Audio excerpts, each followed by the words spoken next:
Hello, good evening, good morning, good afternoon, everyone. Warm welcome again to the fourth day of the Raj Yoga meditation. Today, we'll be talking about how to implement this knowledge in our daily life.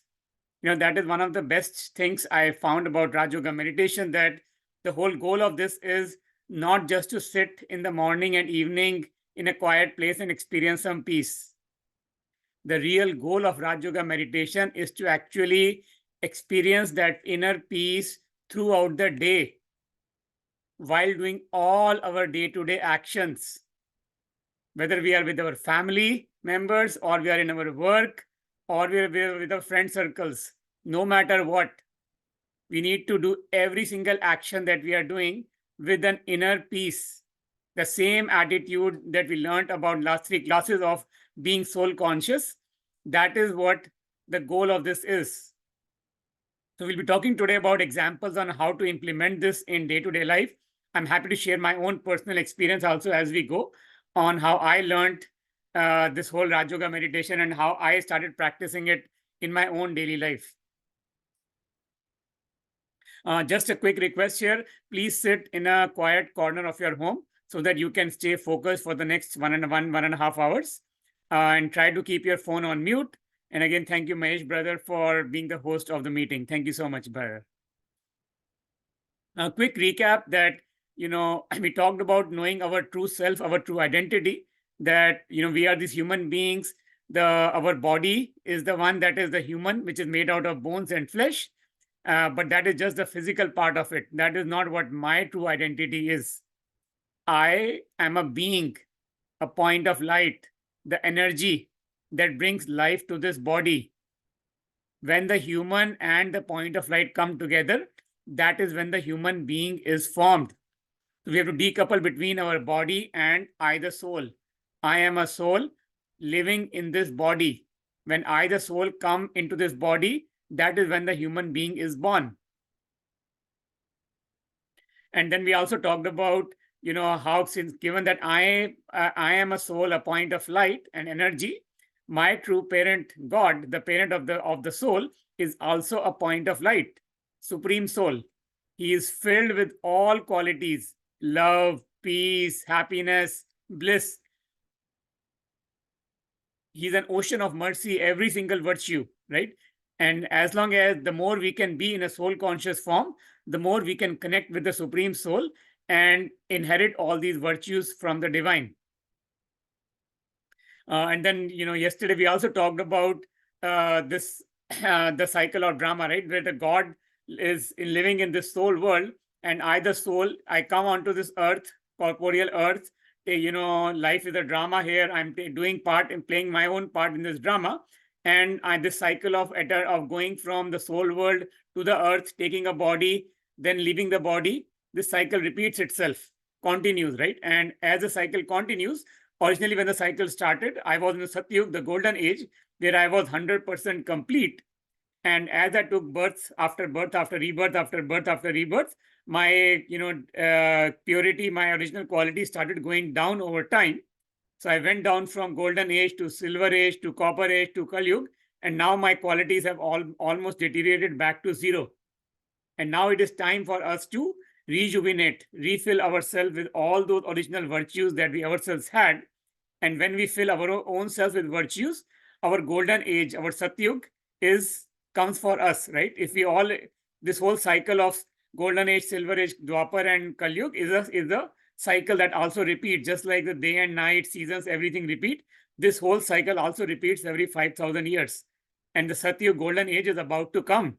So if we all create that thoughts and start purifying ourselves, the golden age can come any moment.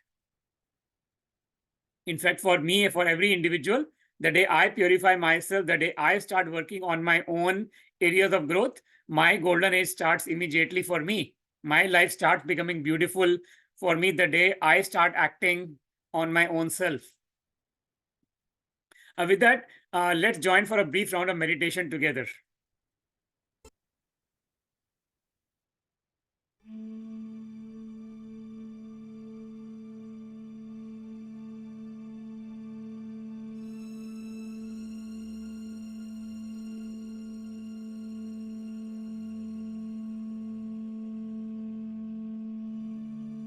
It is very easy to meditate using the power of the mind.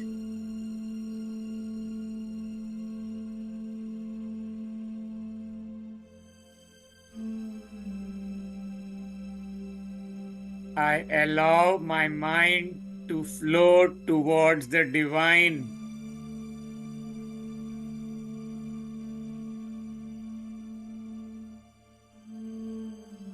I will speak out my own thoughts in meditation, and I invite you all to join me.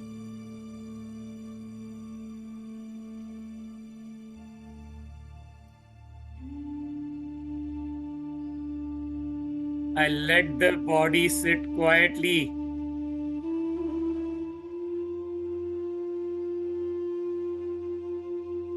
I can feel the body relaxing.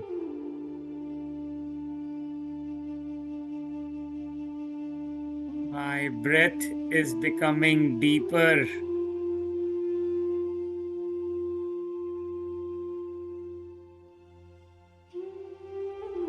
And now I focus on my thoughts.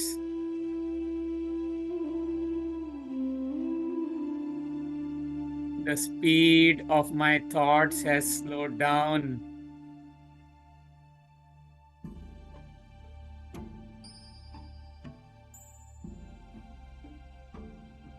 I now focus on the inner being that I am.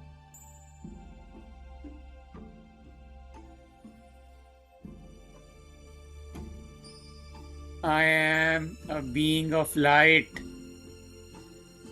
shining in the center of the forehead.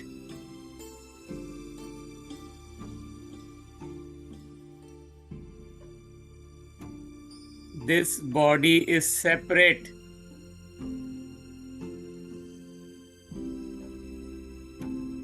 I, the inner being, am separate.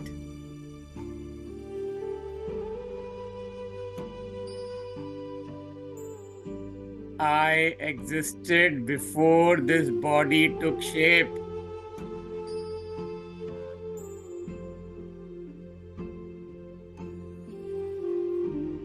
And I will continue to exist even after the body perishes.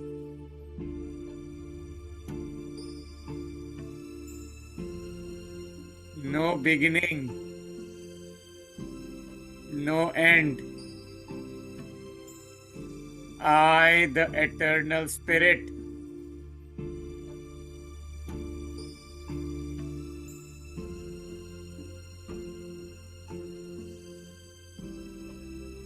In this awareness of who I truly am,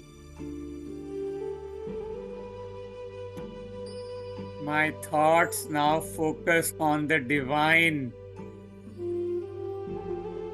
a being of light, the supreme.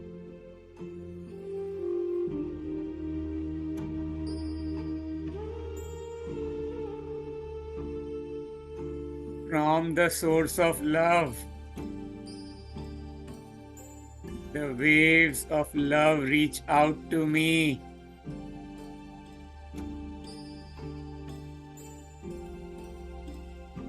I absorb peace within me.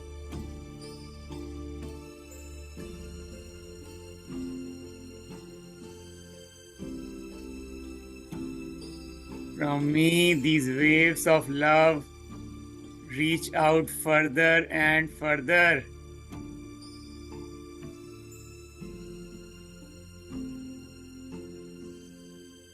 The power of God's love surrounds the world.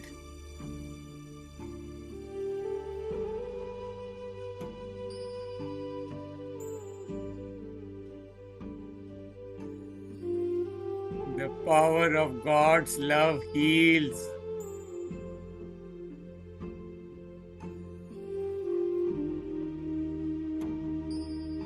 Souls have been carrying sorrow for a very long time.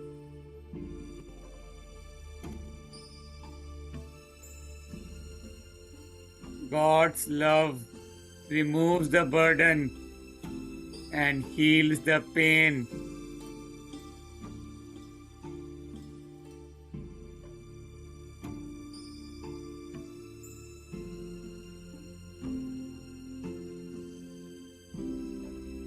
The power of God's love melts the heart so that the heart can forgive and let go.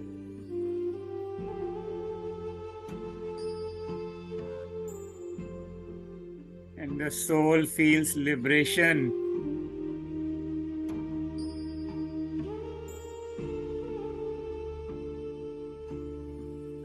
Holding on to the things of past has been a burden that I did not realize.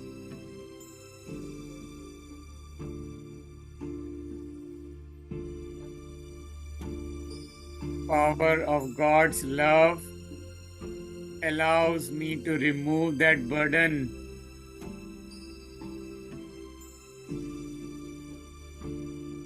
I can now forgive and become free.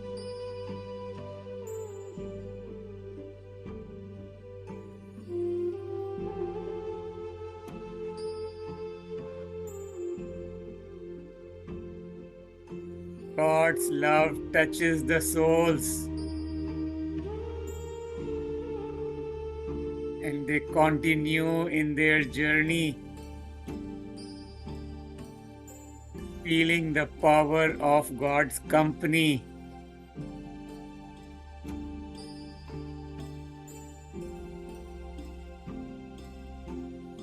I hold peace and love.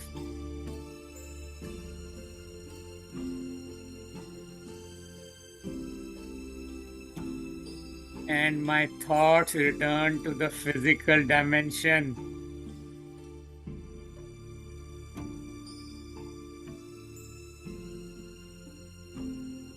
But I now carry this experience within me.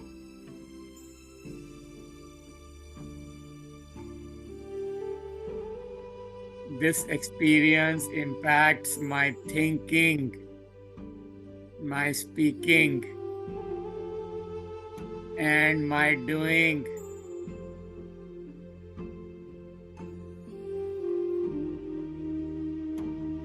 My body will move. My body will do all the daily actions with the family, with the colleagues at work. But my state of mind will be connected with the divine.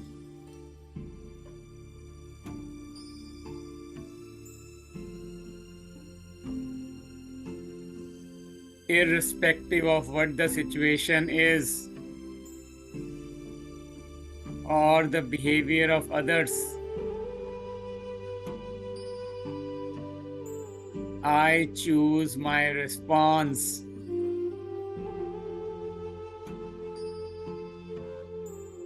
My response is aligned with God's blessings.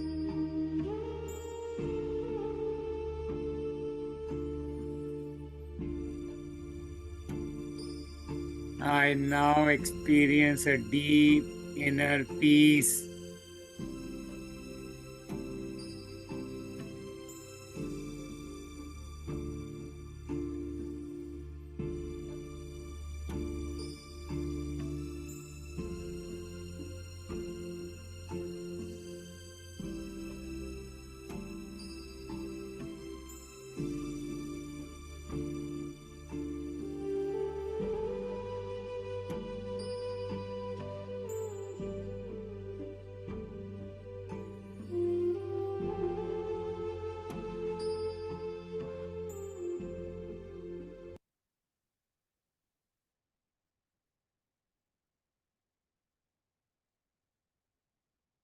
I hope that meditation has charged you up now to calm down your inner mind and help you more focus for the rest of today's session.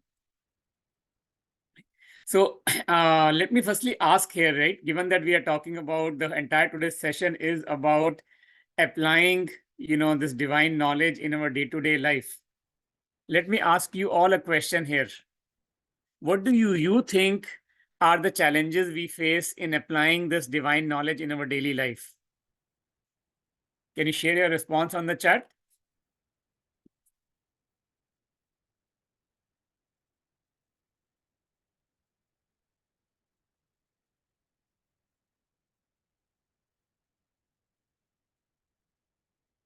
Is it easy? Whatever we learn here in theory, is it very easy to go apply it in our daily life?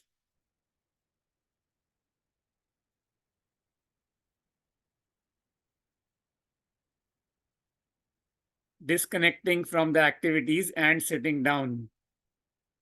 Yes, it is hard to, there are a lot of distractions. Yes, that is true.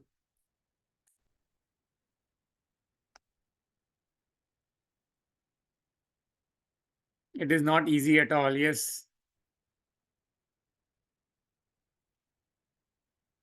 Maybe let me ask you all, what is it that distracts us? Why do we get distracted? Can you give examples of distractions?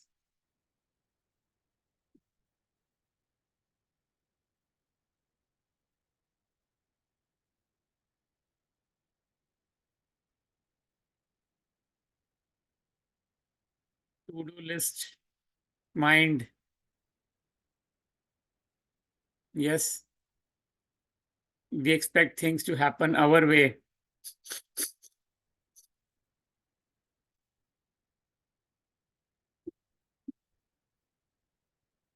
Instead of expecting things to happen our way, if we expect things to happen the divine way, then we will be very calm inside. Expectations from the whole world. Yes, expectations from others. So this whole Rajuga meditation is actually, for everyone. There's no specific posture needed here to do this meditation. And there is not even a specific mantra to recite or anything like that, right? And it can be practiced anywhere, anytime. In fact, I have personally practiced it at, in the parking lot, depending on where I am. It's not that I'm in the middle of my daily routine and my family commitments, my work commitments. I'm always able to find dedicated time to sit and do this.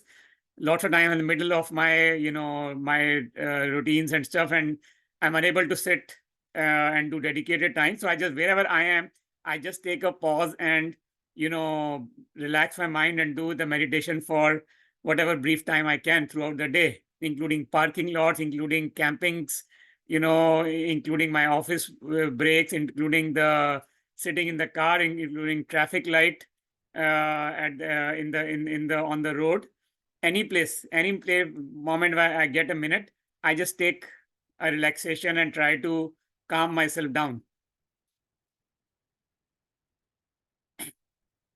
So, what are the symptoms, that something is wrong, that I need to do meditate, right? Whenever we are feeling low, you know, these are the things we can check, right? Am I happy? Am I feeling happy inside? Am I at peace with my own self, right? If we just take a pause and check our feelings, we can get a sense of whether I'm fully charged up or not, right? I'll be honest that since when I had never personally practiced meditation, mindfulness until the age of 40, and I didn't even know what was going on inside me, what I was feeling. I had no clue what was going on inside me. But others around me could feel it. They could feel that, okay, I am not happy inside, and I am, very low vibrations. I am very low feelings inside, which I myself was not aware of my own feelings. But as part of this meditation, when I started becoming aware of my own thoughts, my own emotions, how I am feeling, you know, having that awareness was the first big step towards making the change. Because when we know that there's a problem, then we can figure out, okay, what to do with the problem. But if we don't even know what is the problem and what is the symptom of the problem, then it is hard for us to even go solve it, right? Like for physical, health, we have built so many of the, thermometer to check the temperature, and we have all sorts of tools in the physical world to check the lung health, the kidney health, the, heart health, every single thing we know how to get a early symptoms of whether something is wrong or not. But for this whole mental health, for our inner emotional health, we haven't built out those tools in a systematic fashion for us to go check ourselves on a regular basis, right? Just taking a pause and checking if I have any negative thoughts inside me. Those little things help a lot in knowing something is wrong inside me and I need to fix it. Right? Just like in the physical world, we want to keep ourselves physically healthy. We know that there are three key pillars, right? We need to sleep, we need to exercise, and we need to eat healthy food. Right? Now, the reality is that there's an exact same equivalent of each of these three pillars in the inner world, to heal our soul as well. Right? The first pillar is the diet. In the physical world, keep our bodies healthy. We need to feed our body with, good quality food, salads, fruits, healthy diet, right? The equivalent of this in the inner world, soul world, is to feed our mind with the positive reading every single day. That is the food for our mind. Our mind creates thoughts based on the kind of information we feed to it. You can test it out, do an experiment. What happens if you see a horror movie just before going to bed at night? Can you type your response on the chat? What will happen?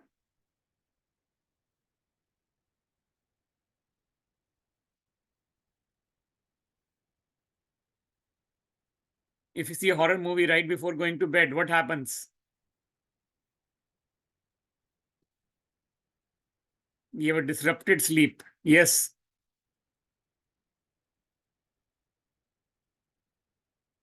Nightmares. Feel haunted whole night. Right? What happens if we read news articles about war and killings and hate crimes? If we read those news articles on social media, can you share what happens?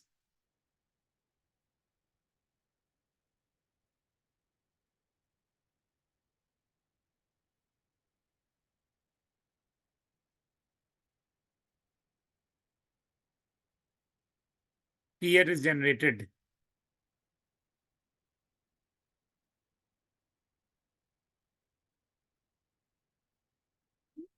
Yes. Fear related to war or death. Yes. So if we feed our mind with negative information, then our mind starts creating negative thoughts, fear, worry, anxiety inside. So we have to feed our mind with very positive, elevated knowledge. That positive, elevated knowledge is the food for our mind. We have to consciously feed it. Social media is all filled with negativity by default, because that negativity is what is enabling a social media to succeed and to get so many eyeballs attention to it, and people are used to reading all of that, because getting worried and tension and stress and all has kind of become a normal in the everyday world. So we have to change our mind from reading negative thoughts, negative reading, into positive reading. Now knowledge itself is not power, right? If we just keep reading knowledge and just keep listening to it but don't act upon it, then that knowledge does not become power for us. So as we read this knowledge, we have to chew it, we have to churn it, we have to do self-reflection and see how we can apply it in our own daily life. Because only when we apply it in our life, that is when the knowledge really becomes powerful. Like, take the example of a kindergartner, right? Kindergartner can do on paper that 5 minus 2 equal to 3. They can learn that paper math. I have 5 fingers, that take 2 away, and now I have 3 left. 5 minus 2 is 3.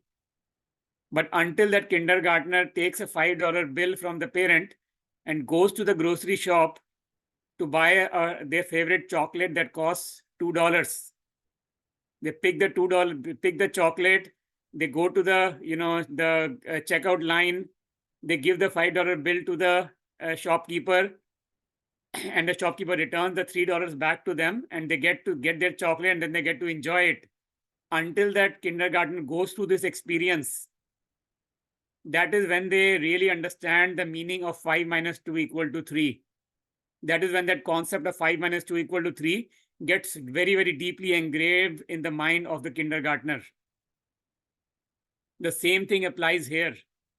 Reading this knowledge is definitely very necessary, critical step, but it is not sufficient. We have to sit in our self-reflection on this knowledge and chew upon it and see whether I am applying this knowledge in my daily life. Take an example here, right? The knowledge, positive knowledge says, do not give sorrow to anybody. Do not take sorrow from anyone. Now, what does that line mean? If I am feeling low, if when I do my self-reflection, I check, okay, Manpreet, I am feeling low right now. Why am I feeling low? What happened? Something happened, some situation, some circumstance, some other human being said something to me, and that is why I am feeling low. That means I have taken sorrow from another soul. It is not the problem with other soul that they did something. The problem is with me that I have taken that sorrow from them. So when I do that self-reflection, I realize, okay, I am taking sorrow from this soul. No, sorry, I did the wrong thing by taking the sorrow. It's not, I have no business of taking sorrow from anyone. I give that sorrow back and I bless that soul with divine blessings so that they never give that sorrow to anyone. The third key pillar of healing our soul is the sleep. The equivalent of sleep in the physical world is meditation. And that's what we have been talking in the Raj Yoga meditation here too, where we visualize ourselves as a soul and we connect with the Supreme Soul. We inherit all the virtues from the Supreme Soul. Strongly encourage all of you to practice all these pillars are very, very important. We call them Gyan, the diet, the Yog is the meditation, Dharana is the exercise, which is churning of the divine knowledge. And then the fourth pillar is the Seva, service, selfless service. Once we learn all this knowledge, everything, we need to share it with others. In fact, service doesn't mean they're just physically going and doing service. The biggest service is the service through our mind. When we purify our own selves, when our mind is clean, then our clean mind reflects that positive energy and vibes to everyone around us. And that is the biggest service we can do to our family and to our colleagues. By being in that positive soul conscious state of mind.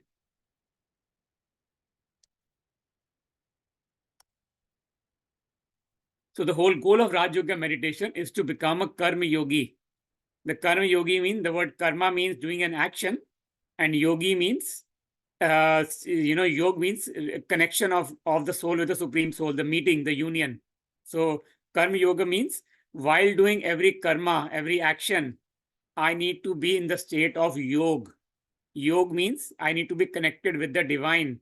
In this picture, you can see this person is sitting with his family, with his wife and kids, and he's visualizing himself as a soul and is visualizing all his family members also as souls.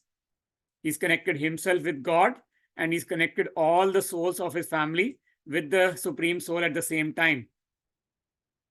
That is the best gift we can give to our family, by visualizing ourselves as souls, visualizing each family member as a soul, connecting ourselves with the divine, and connecting every single family member soul with the divine. Look at the second picture, which shows the being karma yogi in the office. When we are sitting in the office while doing office work, we can be in that soul conscious state, connect ourselves with God. I personally, when I go to my office, before every single meeting, as I enter a meeting room, I connect my own self, put myself in the soul conscious state, connect myself with the divine, and every single soul who joins the meeting, I visualize them as a soul, send them the divine blessings. Because all my colleagues are not following Raj Yoga meditation, I cannot ask them to take a pause and remember God or anything like that, but I just do it internally in my own mind. And I've noticed, just by me mentally thinking like that, the meeting just goes beautifully, simple, very easy to connect, easy to think of what is the right thing to do for the business of the company. That's it. No more my, your, What will I get? What will you get? Let's do this, let's do that. All of those kind of random arguments go away completely. The same thing holds true with family. As I talk to any family member, the first thing I do is to get myself in the soul conscious state and visualize the family member as a soul, as a child of God. And I've noticed how beautiful, how conflict, how things that used to take hours of arguments get just, done in a minute. Because the other person feels that energy. We don't have to say it on their face that you are a soul, I am a soul. We just have to think it in our mind. And the other person absorbs that energy. The real interaction between two human beings is a soul to soul interaction, not the body to body interaction. Our words as that we are speaking, the actions that we are doing, they carry the energy with which we are doing that action, the energy with what we are thinking at the moment, that energy is carried into that action. And people, the souls around us, they feel that energy when they are in our contact.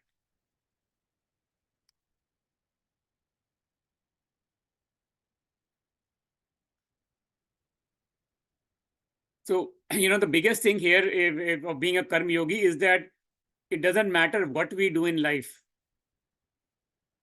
It matters how we do it. The energy with which we do the action is what determines the result of the action. You can do an experiment, give a $100 gift card to somebody. If you think in your mind, oh my God, my bank balance has now reduced by $100, even though the other person has got a $100 gift card from you, the other person will not be able to feel that energy or enjoy with that $100.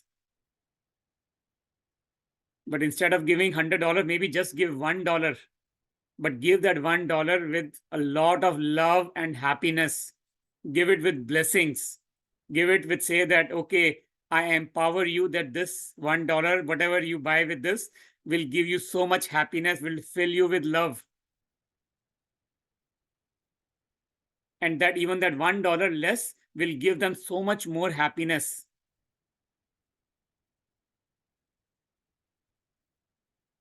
So it's okay to do less, but it's very important to do it with a pure energy, with a very positive energy, without having any negative thoughts in the back of our mind.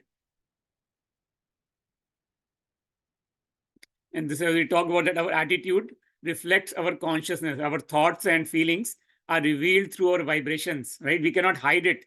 We can just say that, oh, the other person was speaking angrily to me and I was quiet. I was quiet only from my mouth.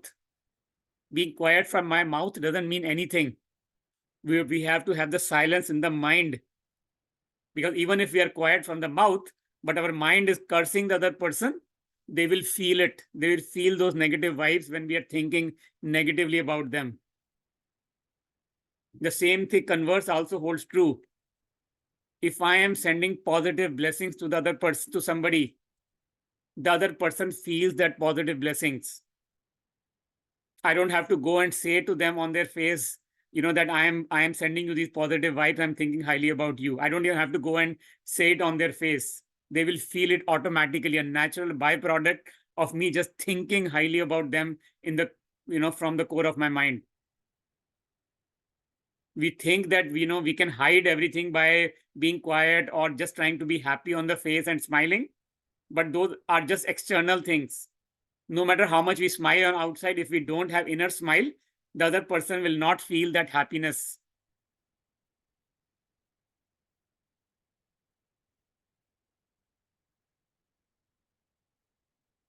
So there are three different pillars here of being a karma yogi, which means how to how to do every action in the divine remembrance, right? Maybe let me take a pause here and ask you all, what do you think could be the steps we can take to become a karma yogi? Can you share your thoughts on the chat?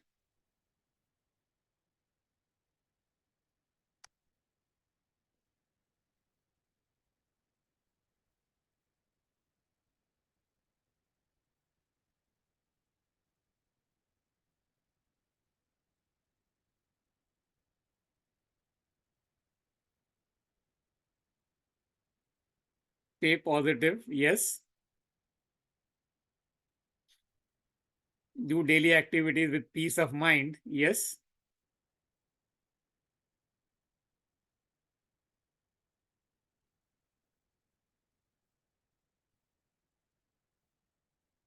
Yes. Positive thinking. Yes. What can we do to bring that positive thinking? Not feel burdened by them. Yes. Very well said.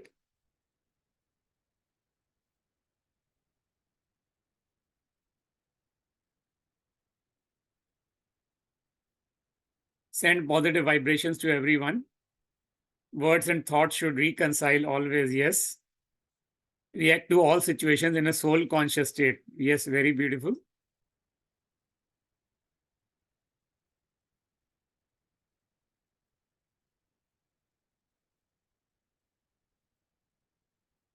Remind yourself about your basic qualities. Yes. Thank you all for sharing. As you all said, the first key pillar here of being a karma yogi is the quality with which we are doing the action. We need to perform the action with a very, very positive inner attitude.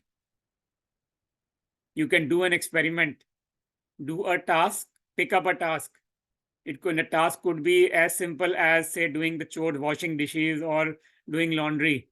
Something as simple as that. Do that task with happiness in your mind that I am blessed to do this, or do the same action with complaints. Take the example of washing dishes. One of the souls in our Brahma Kumari gives a beautiful example from her own life. She said that she used to be, tired. She used to curse when she had to go wash dishes for her family every day.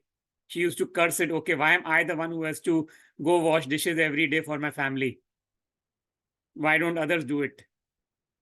And then one day she changed her thoughts and she said that, she changed her thought to saying, thank you, God, that my family has enough food to eat today. So I am blessed to wash the dishes for my family. I would rather never see a day when my family does not have enough food to eat, and that day I will not have to wash dishes for my family. I am blessed that there's so much food for my family to eat that I have these dishes to wash every day. When she changed her attitude of washing dishes from, okay, why am I the one who has to go do dishes for my family every day, to her attitude saying that, oh, I am blessed that my family has enough food to eat. That is why I am getting this blessing to wash the dishes. I never want to see a day when my family does not have food to eat. Even that act of washing dishes becomes so positive, so pure. You can try it out. The same action with the joy, the same action with complaints. The dishes will be washed. Physically, the dishes will be washed, but the result will be very, very different. What you feel out of it will be very different. Your willingness to do it again will be very different.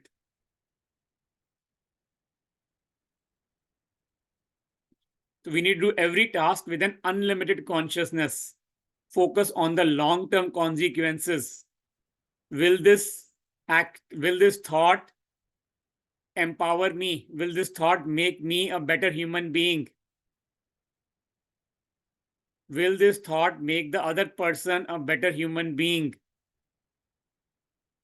If the answer to these questions is yes, then it is the right thought to create. But if you're thinking about short-term benefits, selfish motive, what will I get out of it? Will I get promoted if I do work on this problem? If I do this thing in my family at home, will I get something out of it? If you start thinking about mine versus the bigger, sarbat ka bhala, like, will it benefit the entire family? Is it the right thing for everyone? Think from that perspective to make a decision whether to do something or not. Cooking is one of the most critical things. You can do an experiment with cooking. Why does food, when we go to a mandir, gurdwara, any kind of religious place, why does the food there taste so different? Can you type your response on the chat?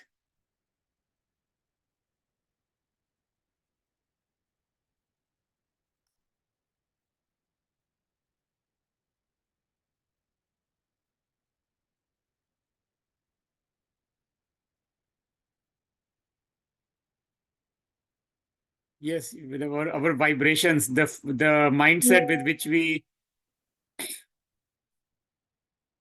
the mindset with which we, uh, vibration with which we are cooking. Yes, done in, seva stopal and bhakti mind. Yes, the food is not just the physical thing to eat. Food carries the vibrations with which we cook it, the vibrations of our mind. So you can try cooking the same food, the same prasad, the same halwa. The same halwa has the same physical ingredient, atta, ghee, same five things, right? You can cook the same halwa at home, or you can cook the same halwa with a very positive divine blessings, and that halwa becomes the prasad. So cooking is one of the most critical things that Brahma Kumaris recommends, that cook food while being connected with God. Eat food while being connected to God, because the vibration with which we are cooking food and eating food, those vibrations go into our body, into our mind. They impact our soul. In fact, cooking, as we are cooking food for our family members, it's actually a blessing to cook food for the family at home. When say kids grow up, become teenagers, people often complain that, hey, teenagers, as the kids are growing older, they don't listen to us anymore. And one of the most beautiful things we are taught in Brahma Kumari is that, the best way you can imbibe the good qualities in another soul is by cooking food for them. If a child gets angry, when you're cooking food for them, inject the blessings in the food that this child is a peaceful soul. This child never gets angry. This child never gets angry. Put that blessings in the food. You don't have to go and tell it on their face, hey, stay calm, don't get angry. Just put those vibrations in the food, let the child eat the food and see the difference. They will automatically stop getting angry over time. If a child does not take responsibility of doing their homework on their own, inject those blessings in the food that, okay, this child is very responsible human being. They do everything on their own. They take responsibility of their work because this is what is the right thing for them. Inject those blessings in the food, and as the child eats the food, they will get those vibes. They will automatically start doing it on their own without you having to go say it on their face.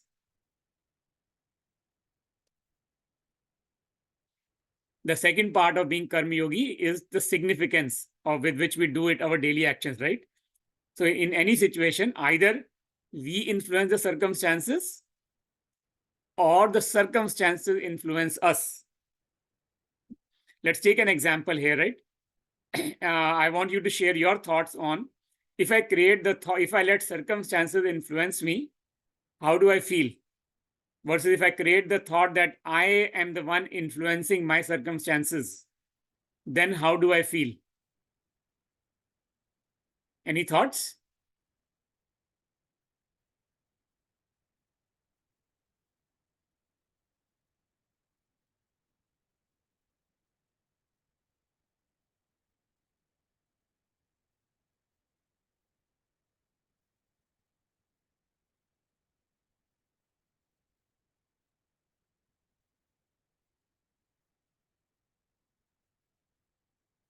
Right. In the first situation, when we say that, in the first year, I feel like a victim. The second one, I feel in control and empowered. Yes, very well said. So when we feel powerless, that it is all circumstance, it's not my fault at all, it's others. They say it just happened, I couldn't do anything about it. We feel like nothing is in my control. Whereas if I say I can influence my circumstances, I feel extremely powerful inside.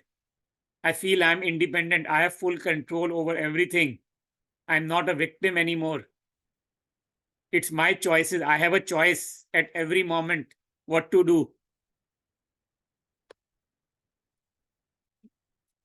So, the third step of being a karma yogi is the essence. Essence means, like in Hindi, they say, moti moti baat kya hai? Sabse badi baat kya hai, right? Less is more. Use as less words as possible. Kam bolo, meetha bolo. Speak less, Speak sweetly, speak slowly. How many thoughts, words, phrases do I need to make a point? We end up, you can think if you have 5 minutes to give a presentation versus if you have only 1 minute to give a presentation. If you prepare a talk with 5 minutes content, or if you have to cut down that 5 minutes of content into 1 minute content, what will you do? You will pick the most important message from that entire 5 minute talk and put it in that 1 minute. You'll prepare maybe 1 or 2 slides and put the most important message in that 1 minute. That is what the essence means, right? Less is more. Figure out what is the most important message in the entire conversation. And in the spiritual world, the essence of everything in every situation is that I am a soul. The other person is also a soul. I am pure, powerful, peaceful being. So is the other person also a pure, powerful, peaceful being. That's it. When we just come into that essence in every conversation, then the having conversations, working together in a team, in the family becomes super easy, like a piece of cake.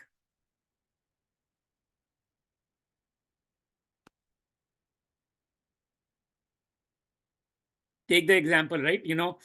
The other person may be, speaking to us in an angry tone, in a rude tone. But instead of looking at their anger, if we look at them as a divine being, if you look at their original form, that this is a pure, powerful, peaceful being who never gets angry, who always does what is the right thing to do. This soul is connected with God. This soul is pure. This soul is peaceful. If we bless them with those vibrations, that is an example of the essence. Looking at the essence, the original form of every human being, of that of a soul. When we do that, that is when we are looking at the essence of the other person, and we are connecting them with their original identity of being a pure soul. And they will automatically stop being angry, because nobody gets happiness by being angry. It's all fake power that we get by being angry. Let's briefly talk through the obstacles that come in being a karma yogi. We have talked about some of this already. One of the obstacles in being karma yogi is time consciousness. Time consciousness means that we are thinking either about the past. We're looking at, oh, this is what I did this mistake in the past, or the other person had said something like this to me in the past. We are living our life in the past. Or we are living our life in the future. We are worrying about too much, over worrying about what will happen if this happens, what will happen if I die, who will take care of my family if I die, what will happen if there's an earthquake tonight. Worrying too much about the future, doesn't help. It's okay to plan. It's important, critical to plan for future, to be prepared for any unforeseen circumstance, right? It's important to be prepared. It's important to have an estate plan or earthquake insurance or anything, right? To be prepared for any unforeseen situation. But overthinking about it all the time will not solve it. Actually invite it. If I keep thinking what will happen if there's earthquake tonight, and or what will happen if if I die while driving my car, if I have an accident, if I'm thinking about all of that all the time, I'm actually sending invitations to all of those things. So the key is for us to pause and check our thoughts. Am I worrying about something in the past? The most critical thing is for me to learn lessons from my past. What did I do wrong? What did I learn out of it? What am I going to do differently going forward? When we learn lessons from our past, the next thing is for us to check, am I overthinking, worrying about my future? Is there something that I can do to plan and make my future safer? If I can do something about it, it's very critical for me to do that and plan myself and make my future as secure as possible. Perfectly fine to plan for it, for the future. But just keep thinking and overthinking and worrying about it is not going to solve anything. It's going to make things worse. So when I take pauses continuously, I check my thoughts. Am I thinking something about the past, or am I worrying about the future? there's anything from the past or future, I bring my thoughts back to the present moment. Okay, Manpreet, I know I did this mistake in the past. What did I learn out of it? I made this plan. It's time for me to execute on a plan, not to keep thinking about my past mistakes. If I'm worrying about what if something this happens, what if that happens, I check my thoughts and bring my thoughts from future into the present moment. Okay, Manpreet, I cannot control that future. If something has to happen, it will happen. I am prepared for it. I have done everything I can in my hands to plan and prepare myself for that future. Right now, I need to focus on my present and give the right blessings, stay in soul conscious form in the present moment so that my future is better.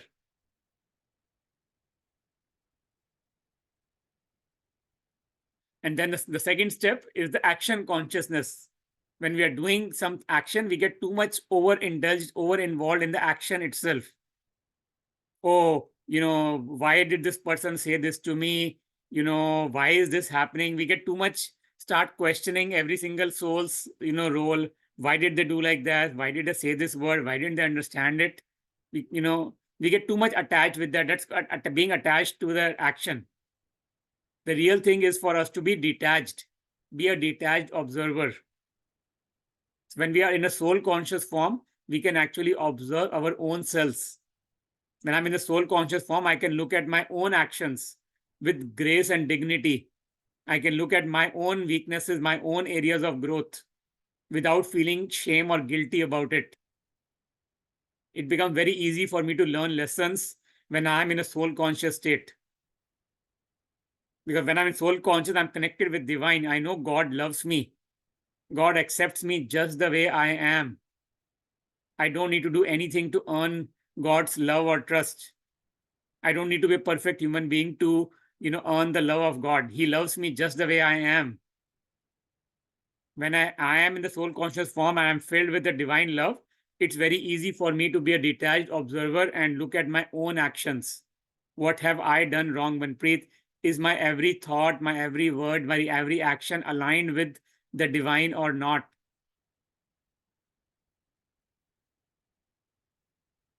And the same thing, when we detach ourselves from our actions, it becomes also very easy for us to detach the other person, feel detached from the other person as well, not get too much over attached and involved in what they are doing and saying right now, versus visualizing them also as a soul and blessing them with the divine love and peace.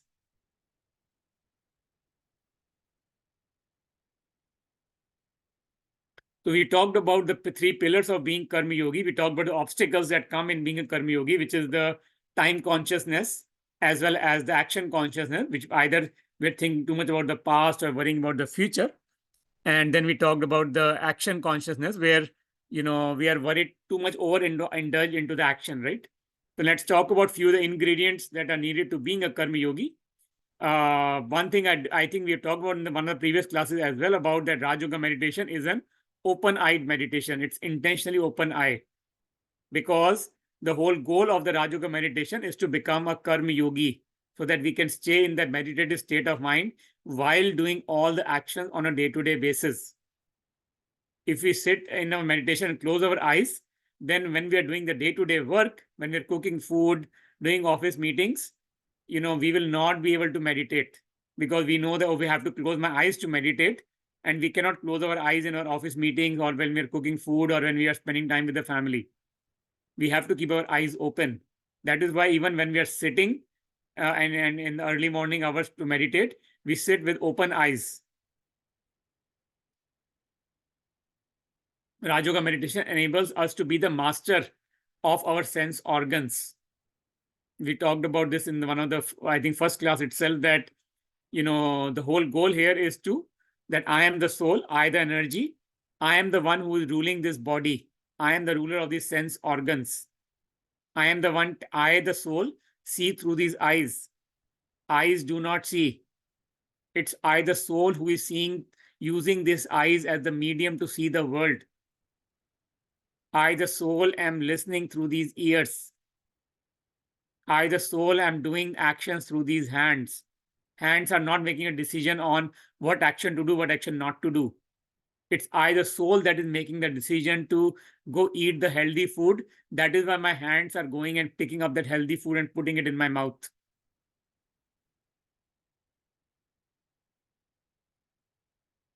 This is one of the beautiful quotes of Brahma Kumaris, that world transformation through self-transformation.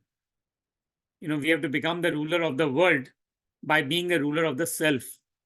We don't have to go rule at any other human being. We don't have to go empower other human beings. All we need to do is to empower our own selves, empower our own minds. Like Gita says, man jeete, jagat jeet. When we win our own mind, then we can win the entire world. And self-transformation means transform our own characters, our own virtues, our qualities. That the transformation comes when we are, from every day-to-day action, every single daily action, every single thought that we create. When we do every single thought, every single daily action in a pure positive state, that is how we transform ourselves. And as we transform ourselves on small day-to-day daily things, those small day-to-day actions start becoming our sanskars, our personality traits. And then when some big situation in life comes, it becomes very easy to act in that big situation also based on the same divine principles. The principles of life remain exactly the same, no matter whether the situation is small or the situation is big. If we know how to make decision on a day-to-day basis, being in a soul conscious form, we will make even big decision of life being in a soul conscious form as well.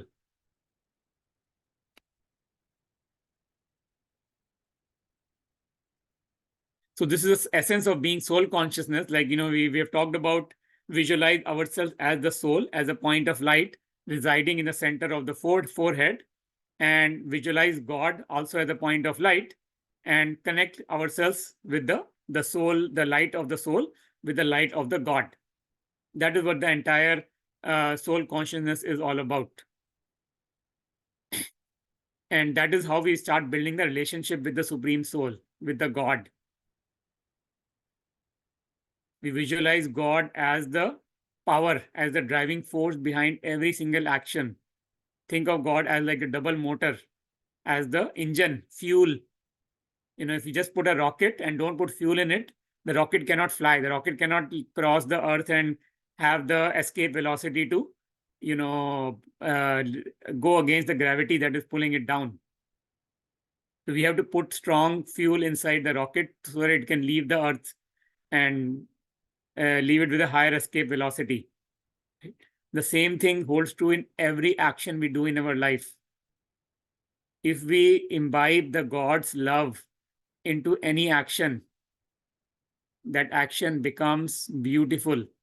The result becomes amazing. Do an experiment. I didn't believe any of this when I heard this knowledge for the first time a few years back. I challenged every single thing. What does this mean? What does my inner state mean? And what does it mean that if I'm thinking good while doing an action, the good will happen? I didn't believe any of this in my early days. My teacher told me, it's okay, don't believe it. Just do an experiment. Just assume it and try and see what will happen. And I thought, okay, somebody's telling me to do an experiment to think good. Somebody's telling me do an experiment to send blessings to other people. I said, worst case, what will happen, right? Maybe these blessings don't work. Maybe this thinking good will not work, but at least it sounds intuitively right that nothing can go wrong by thinking good, right? That much I could trust that, okay, it's not going to make things, nobody's telling me that go, take a knife and go and shoot somebody, right? Nobody's telling me to do something negative. They're telling me to do something positive, but I don't know whether positive thing will bring, is it worth it or not, but at least it can't hurt. So I thought, let me do an experiment and try it out and see what happens. The results were unbelievable.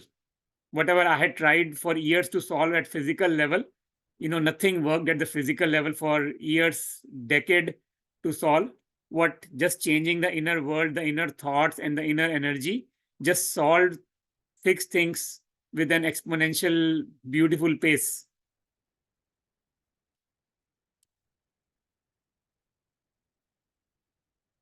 And this is the most critical thing of being the Karma Yogi, is the traffic control, right?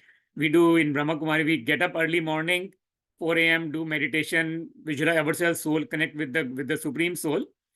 And the most critical thing, as we talked about, is to be in the soul conscious state throughout the day. So in my early days, I used to put an alarm on my phone every hour.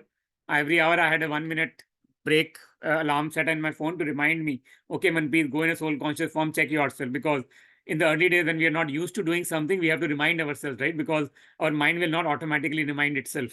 So I literally had put an alarm every hour. In fact, every 30 minutes I had an alarm on my phone for a very long period. When my phone alarm would ring, I would remind, okay, Manpreet, go meditate for a minute. Check, am I in a positive state? Check my thoughts. And as I continue doing that practice, after doing those alarms for, I think, several months, I was doing that in that alarm mode, or putting those alarms on my phone for every half an hour, taking that 1 minute break. When I kept doing that thing continuously for like almost a year, then it just suddenly became, after some time, it became a habit inside me, natural, that I don't have to put the alarms in my phone anymore. It becomes natural for me to just go and take a pause every few minutes, check my thoughts, check if I'm in soul conscious form or not, and visualize myself as a soul, visualize every person around me as a soul, and connect myself with the divine, connect others with the divine. And that is how we become karma yogi throughout the day. And self-reflection, of course, is very critical to check our own actions, our own thoughts, and check whether am I doing the right thing or not. This is very, very critical part of the exercise aspect, right? Dharana, churning. Until we do self-reflection, we will not get better. We will not be able to make progress. So when I do my self-reflection daily journaling, I check how much time I was in soul conscious state.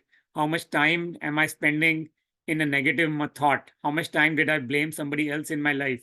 How much time did I have a negative thought or worry about the future?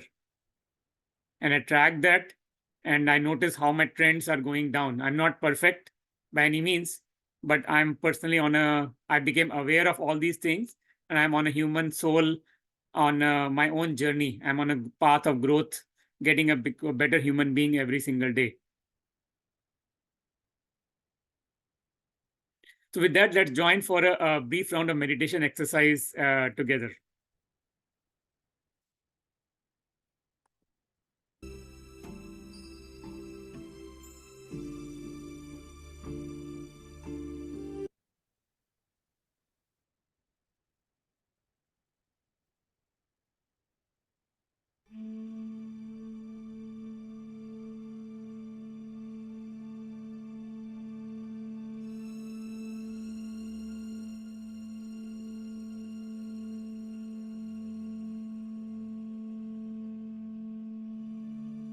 Let's take a few deep breaths.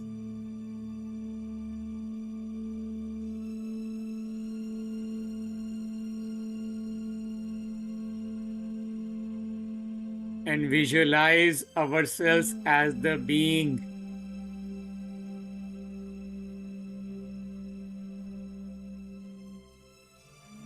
The sparkling diamond in the center of the forehead.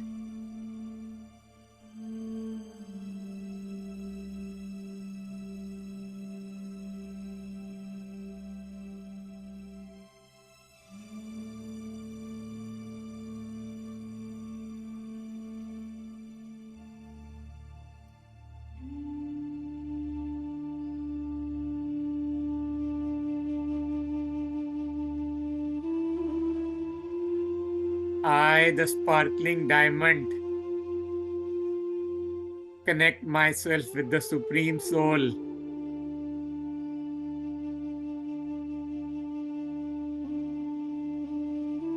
I inherit compassion,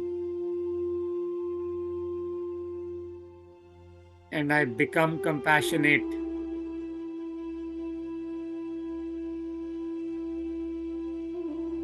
I inherit divine love, and I become an embodiment of divine love.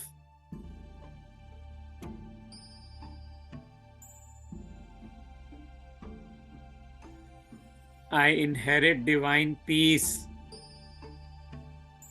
and I carry this divine peace with me as I step into my daily world to do all my actions.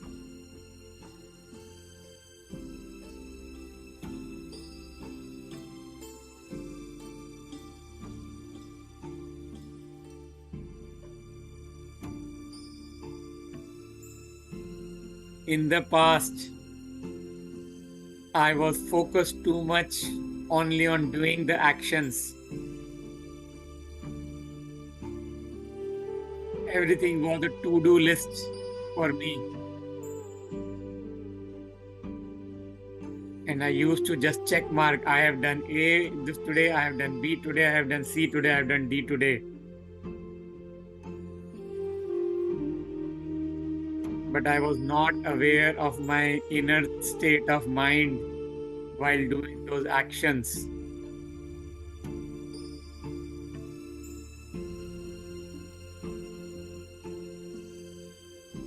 Now I have a new learning.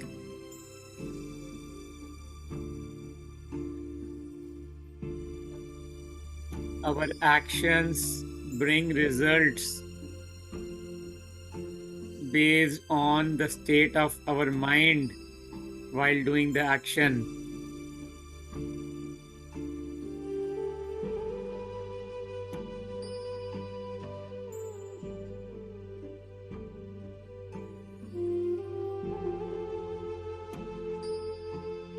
While doing all my daily responsibilities for my family, at my workplace,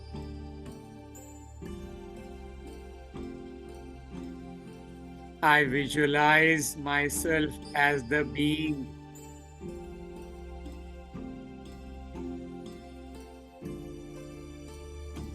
I, the being, have been blessed with this body so that I can do pure actions.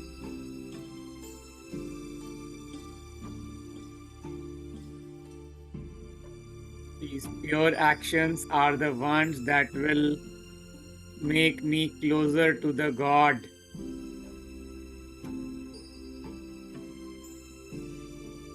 These pure actions will clean up the purity of I, the being.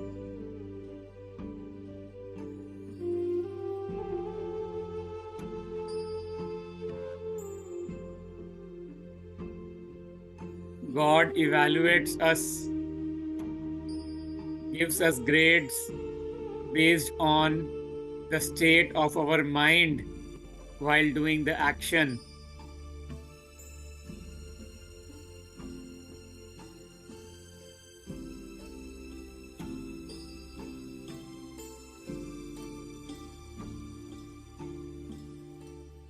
My body will move. My body will do all the actions now, including chores, spending time with my family, going to the office meetings.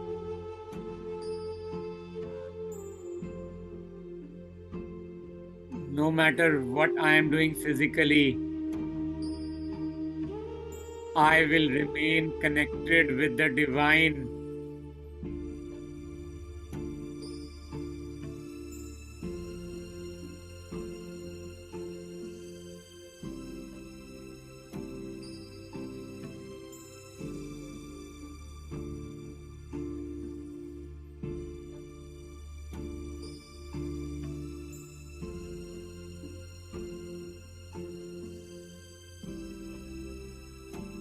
As I check my thoughts throughout the day,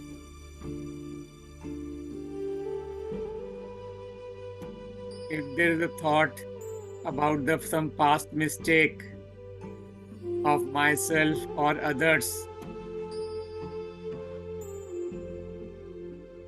I translate that into a thought about the present.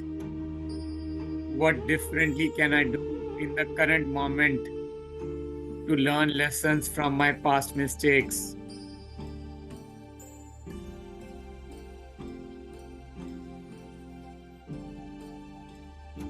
If there is a thought worrying about the future,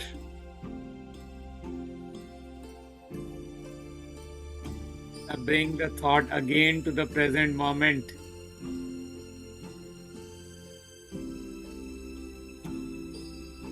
I plan for the future. I am prepared for anything that can happen tomorrow. I am even prepared for my death. But I am not gonna think, overthink, worry, or create a negative thought about my future. I bless myself. I am a fortunate soul.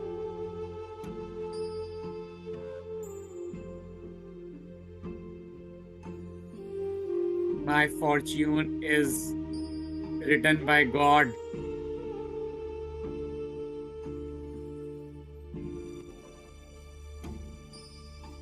Everyone in my family is equally blessed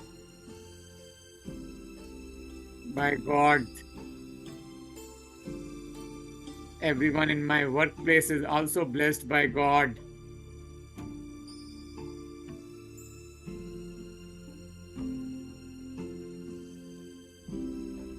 The more I bless others, the more I get blessed personally. Because my blessings firstly reach me before they reach the other person.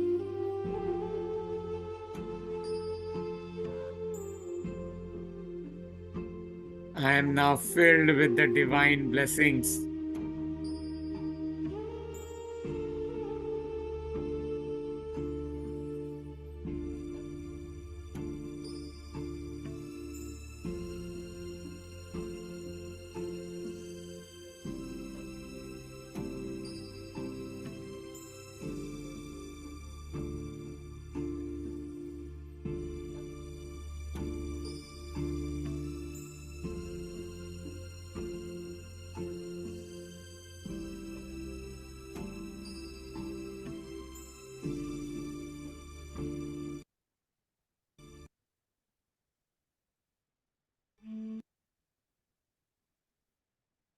With that, we are almost at the end of today's session.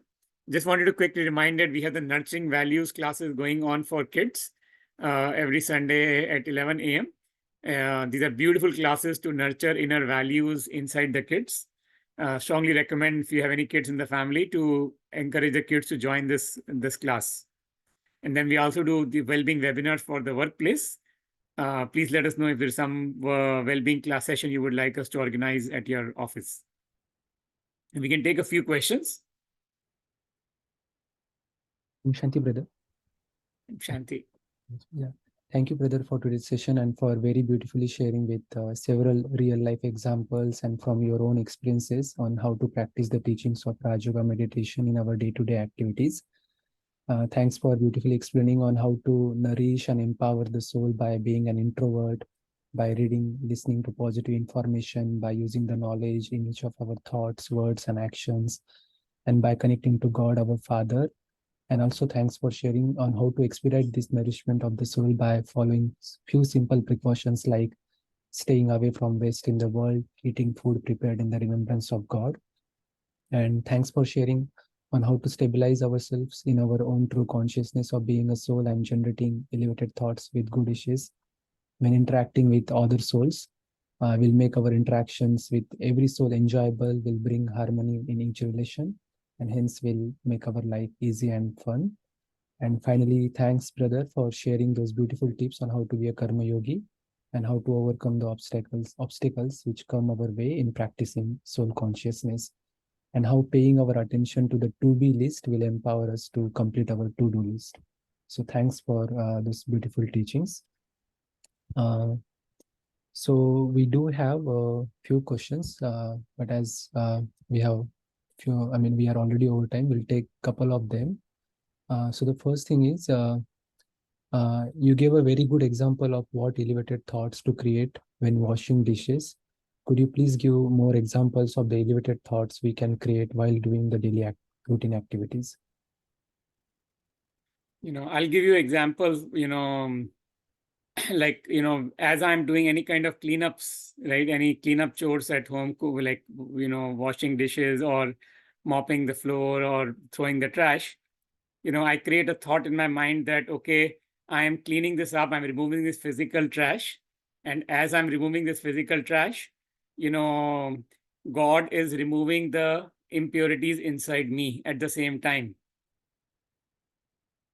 So that is how I create that kind of positive thought, by as I'm doing any kind of chores that involve cleanups.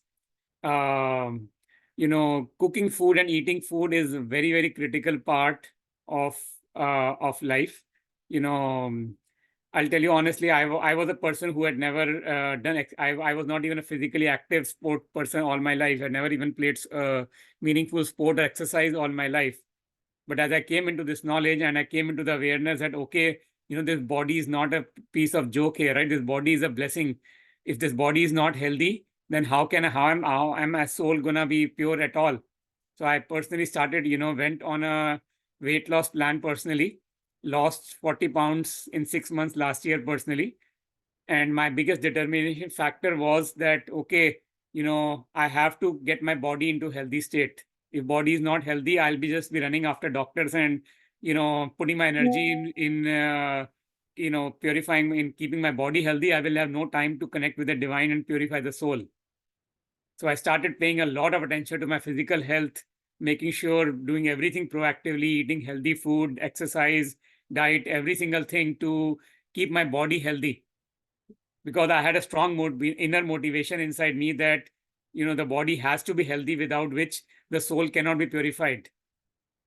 And similarly, as I do office work, I do, as I mentioned, and between any two meetings, as I go from one meeting to another meeting, I used by default that as a minute of mindfulness and taking a pause, doing a self-reflection, checking my thoughts, seeing if there's anything negative in my heart. Um, you know, so I check that, right? And then as I enter any office meetings or as I exit, leave office meetings, I bless every soul, every single colleague of mine, whether they are my manager, director, vice president, or a junior team member, any person in the team, contractor or full time, doesn't matter. Every single is a human being, a soul, a child of God. Just bless look at everyone as soul and bless them. Get up in the morning. First thing I do as I get up at 4 a.m. is to look at all my family members as souls. I firstly visualize myself as a soul. I connect myself with the Supreme Soul. Then I, invoke each and every family member of mine as a soul in front of me. And I send the divine blessings to every single family member. Those little things make so much huge difference in the day-to-day interactions as we come and, work with, interact with all the family members. There are a few more questions here around. I'll read the first question, that how can our soul be sick if it is part of Supreme Soul? So firstly, let me clarify, soul is not part of Supreme Soul. Soul is separate from Supreme Soul. Soul is not equal to Supreme Soul. Right? Soul is a separate entity. Yes, soul is also a point of light. Supreme Soul is also a point of light. Right? But there is a difference between the soul and the Supreme Soul. Supreme Soul never takes a human body, but I, the soul, take the body. And the reason why the soul becomes sick is because when the soul is taking the body and soul is playing the part in the body, the soul becomes attached to the body. Soul starts thinking itself as the body. I am not the soul. I start thinking of the body, right?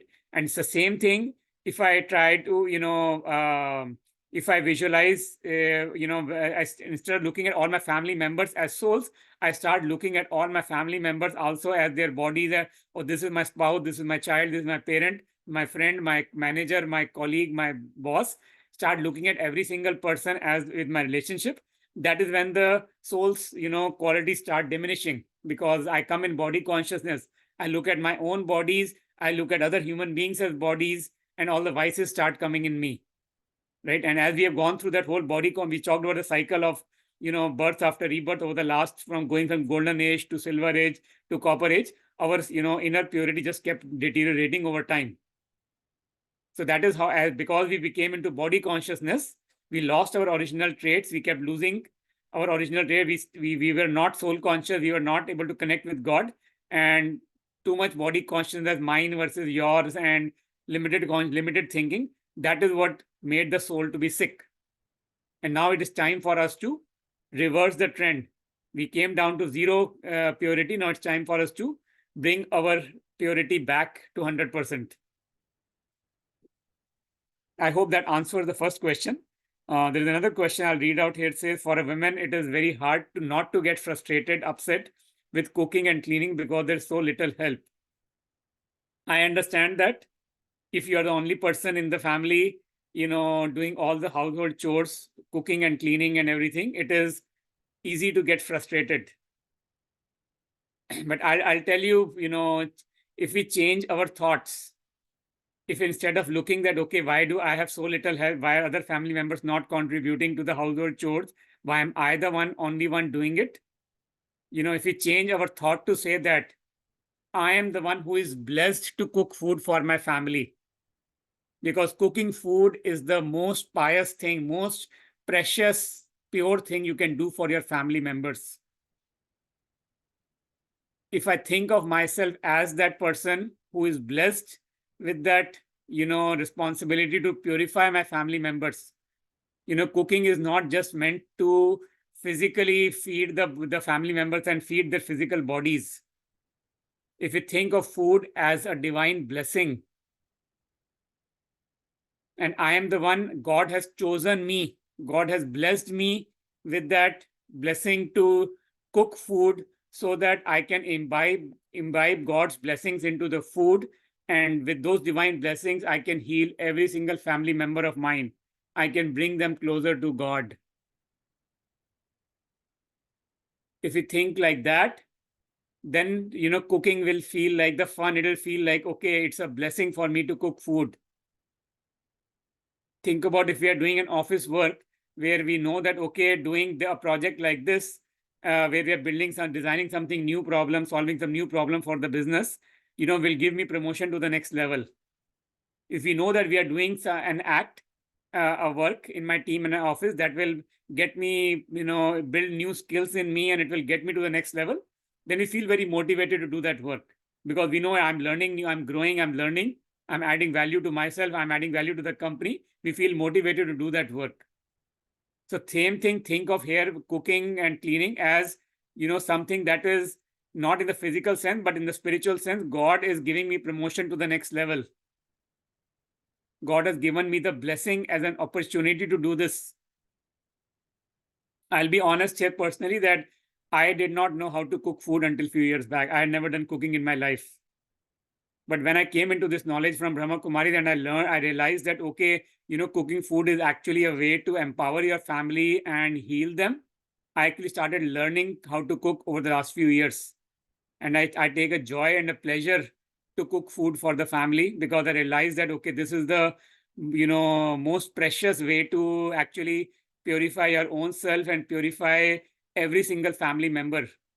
I can make them pure. I don't have to go and say any words to them. I don't have to go tell them anything. Go do this, go do that. Don't get angry and don't do your homework in time. I don't have to go say anything to anybody's face. I can just cook food for them and let them eat it, and they will just get those divine blessings. I think of that, oh my God, God has blessed me with what a beautiful promotion God is giving me. God has given me a project that will get me to the next level, that I can, do this work and clean up, cook for my family members and get them closer to God.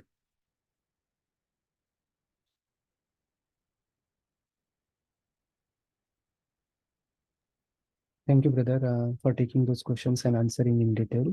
Thank you very much. I think that covers our Q&A session. Thank you. Welcome. If any of you have any more questions, feel free to email me. Yes, yeah. Thank you again, brother, and thank you everyone for joining us today. If you have any more questions, then the email address is shared in the chat window. So please email Brother Manpreet. And yeah, so we'll see you all on coming Saturday for our day 5 sessions, day 5 session. And today was day 4 class of our 8 days series. So if you have missed any of the prior sessions, day 1, day 2, or day 3, then please let us know here in the chat window, and we will email you the recording. We strongly recommend you to watch all the recordings if you have missed any classes, because all the sessions are interlinked with each other. So we'll keep the session on for a few more seconds for the recording, and then we'll end today's meeting. Om Shanti.